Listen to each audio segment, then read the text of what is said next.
Hey, what's up guys, welcome back to another video, and today I'm going to show you guys the best PvP sets that I can think of for a starter of PvP. All these armor sets will become with attribute points that I will show you, so you don't need to worry about having set attribute points. And just so you know, I will be eating 5 Crimson Lotus powder for each of the outfits, just because it's an easy source of buffs and it gives you bonus vitality and strength. The first armor I'm going to be talking about is a light set. It is a DLC, it's the Argosian light set. And this is the armor set right here. I did put bulk completants on all the armor. And the best weapons that I can think of is the Black Ice Broadsword and the Mordlin. And then these here wraps are the best healing sources in the game as of current. So if you want a light set to run about in, this is a really good light set. And I'll show you guys the attribute points. So this is the build that I made with the light set with the Crimson Lotus powder, and it is 40 strength, 40 vitality, which is really good for this new update, just because of how easy it is to take damage and how hard it is to heal. This build is really good, and I would always use it whenever I'm fighting if I do not have my main PvP set. Medium set is one of the best medium sets as of now as well. It's the Helmet of the Brute, Commander chest piece, Gauntlets of the Brute, and both Sherman hide boots and trousers. And you can either use a Yog's Touch, a Black Ice Broadsword. Either between one of these, I personally would use a Black Ice Broadsword. Mordlin is, I would say, the best pike in the game, so that's what I would run. You could use any other pike, it doesn't really matter. And the same two best ones.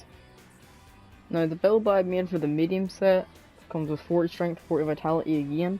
Because again, I would say it's one of the best things to have. 1 agility, 1 accuracy, just because I have this bonus point, so if you want to run a bow with it, that's no problem. I'd recommend the Reach of the Red Mother, the best bow in the game. 2 grit, just for the bonus a generation tick per second, and 2 encumbrance, just for that crippling effects, because you don't want to get crippled whenever, especially in your medium armor. It's not fun to do. Now the next set is the heavy armor. I personally do not like the heavy armor, just because of my playstyle. It comes with Executioner's Hood, the Redeemed Silent Legion chest piece, the Chilled Godbreaker grips, or whatever you want, the cold ones if you want, I don't really mind. The Champion leggings, and the Pictish Warchief boots, or you could use the Hyborian. And it comes with the same healing items, just because, again, they're the best healing items in the game. And what I would use with this would be the Mordlin and definitely Yog's Touch, just because of how easy it is to tank hits and do more damage. Now the build I made with the heavy armor set is 5 strength, 1 agility, 3 and pretty much 4 vitality. If you put on the vitality war paint, which I have not, you'll get the 4 vitality. No accuracy, 1 tick of grit, and 2 ticks of encumbrance. And this does hit like a tank, as I said. It's probably the best strength armor in the game. This isn't with all the buffs as well, so you can get a lot more out of the armor set. But definitely have a vitality war paint on, just for the 4 vitality.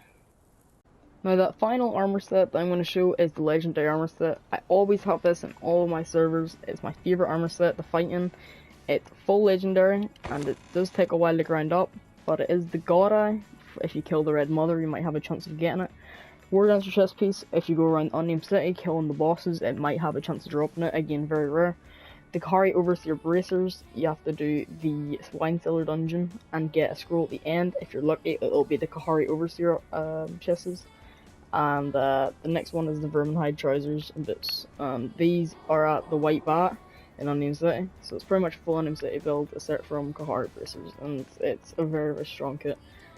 And the weapon I would use is definitely a Black Ice Broadsword, and again the Mordlin, or you can choose whatever fight you want, maybe even a Venom if used, and then the best healing items in the game. Now I have fully buffed up for this here one, just to show you how powerful this build can get. I've got 5 strength, 2 agility, 5 vitality, or 4 vitality, sorry. Pretty much 2 accuracy, 2 grit, and 2 encumbrance. And then just put the last point in zero, that's all I can do. But you could also change it up whatever you want. This is just what I run. And it's very, very strong, but this is just whenever it's fully buffed up. I'll show you whenever it's not buffed up. And this is it with only Crimson Lotus powder. This is the legendary armor set, the light set. Again, my favorite set in the game. It's a really good set, just for even the Crimson Lotus Powder, which is the easiest buff in the game to get. So I would really highly recommend it, but it is a hard armor set to get if you're new to Conan. But if you can get it, consider yourself lucky.